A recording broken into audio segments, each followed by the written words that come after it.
Hey guys, Lord here, back again with another action figure review. Today we'll be taking a look at the Masters of the Universe Origins Cartoon Collection, Evil-Lyn, and Webstor. These of course brought to us by the fine folks over at Mattel, and right out the gate, gotta be 110% honest with you guys, this is going to be a very 50-50 split review from your boy here, because one of these figures I like a whole heck of a lot, the other one not so much. But before we get too far ahead of ourselves, why don't we cut right to the chase and get into meat and taters of this review and take a look see at all these two have to offer in terms of accessories, starting off with the mini comic, which is shared between the two figures.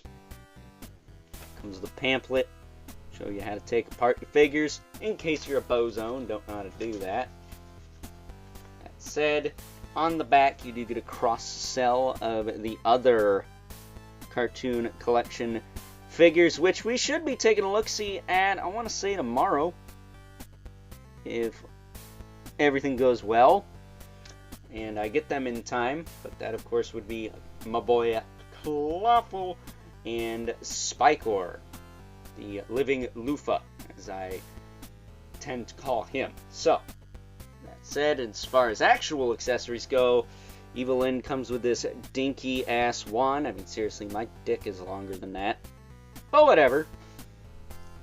And she also comes with a way more significant staff weapon, the shaping staff.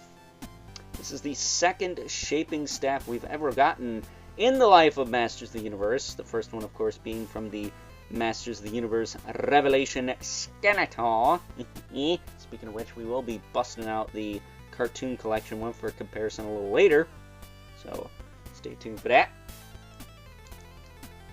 And then Webstor comes with this little cat statue that he swipes from Katrina, because she's too busy staring at Battle Cat's ass to notice him making off with what looks to be a little chimera. It's got horns on it. It's like a snake's head on the tail, away from being a chimera to me, but that's just me. Pretty cool little piece, though. You could use it as a creature, I guess, if you wanted to. But moving Webstor out of the way, because he's a good boy, let's give this Evil-Lyn her just deserves, I don't know how the phrase is said. Let's give her a good stern talking to. Why don't you look like a prototype at all? Granted, I am cheating a bit. I did get a cloth cape from mine from my good buddy Evil-Villain, who got it from his lady, Mrs. Villain, as she will be known as from now on the channel. She was nice enough to grab us both a cape for this figure, so shout out to her for that. Really appreciate that, because it just kind of completes the look. It is a bit tricky to get on. You have to pop her apart at the waist, pop off her head, take off the armor, clip it onto the back of her neck, kind of push the clip up so the collar from her armor pops over it and sits flush, and then you can wrap the armor back around the waist and pop her back together. That said, it is very much like the old Kenner Batman animated series capes with the clip and everything, but it's very nice quality. I don't worry about it tearing or anything. But on top of the fact that she did not already have this cape, whether it's plastic or not is irrelevant, should have had it anyways. Filmation Evil-Lyn wears freaking cape. The old Club Grayskull MOTU Classics Filmation style Evil-Lyn has a cape. I don't know why this one didn't initially. But on top of that, her skin tone is Rango, because she's got that stupid Marge Simpson yellow going on, and I just don't understand it. I just can't understand it. Because initially she was shown with like a pale skin tone, and I am sorry, I am visually impaired. I've watched enough of this Filmation cartoon to know that skin ain't yellow, it's pale, like Caucasian, or whatever you want to call it. You need a scientific term for that. Good for you.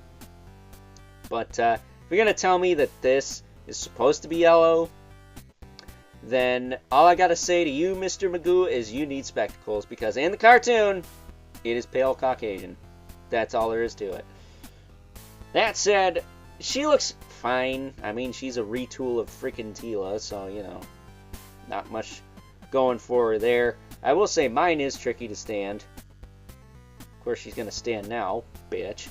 But, yeah, not the best figure in the line. In fact, probably the weakest offering from this cartoon collection line. And that's not even me being an Evil-Lyn hater, because you guys know she's not my favorite character in the world. So, yeah, not the best figure in this line for me. But I will say the cape does make her a lot better than she was. If only her feet were a little tighter. This one's got a little wiggle to it, so does that one. So she has a tendency to fall forward. Of course, again, she's not going to do it. Again, I say bitch. That said, let's bring in the golden boy of the wave, my boy Webstor. What can I say about good old Webstor here that I haven't already said about him in the past? It's one of my top 4 Masters of the Universe characters, period.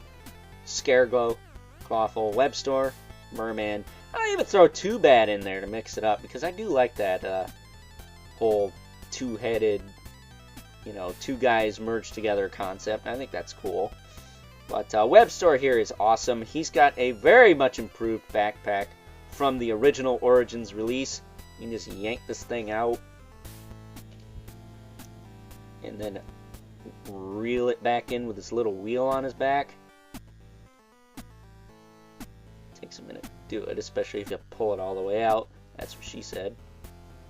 It doesn't get caught on nothing. It retracts all the way. Kinda wish that the hook was on the bottom, maybe, just so it hung down, but then it looked like he had something poking out. Happy to see ya. But I do really like this Webstor backpack, and I could totally understand why people are doubling up on this guy to put this backpack on the original Origins release. It's just way more manageable, so much more easy to use, and there's almost no way in heck that it's gonna, you know, get lost in there. The string's gonna snap and you're gonna lose it forever. No way that's gonna happen with this. No freaking way. So, applause for Mattel for a job well done on that one. I really like that. I will say my Webstor's right shoulder here was very, very tight out of package. I actually used a dab of soap to loosen that up. It's not as tight as I'd maybe like, and it's not as smooth as I'd like. It's got that detent feel to it, but it's not floppy loose, so whatever. It's just a trick I've done on the NECA Gargoyles that worked for him. As far as articulation on him goes, and Evil-Lyn really, but it's way easier to show on the male figures than the female, so we're going with that. Does have the double ball peg in the head. Very animated style head. He can rotate. His shoulders again. He'll move out, rotate. This one is a little bit more smooth. Single jointed elbow with rotation. So let the wrist with a hinge. And then he's got the little kind of belt buckle piece here. Most of these figures, they just have a smooth belt, but he's got a little dimple on his waist there. It said his waist will turn just fine. And as far as zips go, they will kick out to the side all the way. Back down, forward, back. He does have a single jointed knee. Nice and tight there with rotation. Swivel at the calf. And a hinge in the foot with a rocker. And these feet were first introduced with the Merman figure. So a little bit of reuse there, but that's fine. The other thing, you can have him hold this hook in his hand. Either hand will do. I do wish he came with his gun, I guess. His little orange shooty pew pew gun, but I never really liked that accessory in the first place. I'm just nitpicking, because I will say, if Skeletor qualifies as a 2023 release, then this guy definitely is eligible for my top figures of this year. I really like him quite a bit. But truth be told, a lot of Origins don't tend to make it onto those types of videos, at least not for me. I don't even think Scareglow did, but then again, I don't think I had him the year he came out. I got him a little bit later. But moving these two over. We'll make Evil-Lyn the meat of this evil warrior sandwich. And yes, I know how bad that sounds, but I'm trying to be funny. Am I trying too hard? I don't care. Let's bring in old Skeletor, the Lord of Destruction, from the cartoon collection. The very first figure in this line that made me go, alright, I see what you're doing here, Mattel. I see you. And yeah, he scales nicely with these two. And the reason I'm only bringing him out instead of He-Man, or him and He-Man, I should say, is because, well, two villains. What's the point of bringing He-Man out? He's just going to get his happy little ass beat. So, getting him out of here. I still really love that Skeletor. Very much looking forward to Spikor and Clopple. Again, I should have a review of those going up tomorrow, if everything goes according to plan. Which it should. Because, fine folks over at Big to Bad Toy Store usually come through for your boy here when it comes to getting him his stuff when he needs it. So I'd bring in our two regulars, the Mythic Legion's Brother Mandibilith, right there. Let me move her over just a smidge more. She is so dang teeny. I don't know, I just feel like Origins females just aren't worth the price of admission because they just come with so much less. That's it. Here we have the infamous K11 Spawn, who, as usual, towers over everyone because he is not a 5.5-inch scale figure. So, with that being said, it is time now that we wrap things up with some final thoughts. Overall, and if we excuse the fact that Evil-Lyn is a complete waste of time to discuss because she is the definition of half-assed, why don't we move right along to good old Webstor here, who is the real star of the wave because, well, first of all, it's my boy Webstor, one of my favorite Masters of the Universe characters, and it actually improves upon the original Origins version of the character, giving us a much better backpack armor situation than that one ever had. I mean, that one was just a mess. This guy's nice and simple, and most of all, clean and easy to work with. That is all I ask. Whereas Evil-Lyn, skin tone ain't right, didn't have a cape to start with, and really can't stand for crap. So, and more.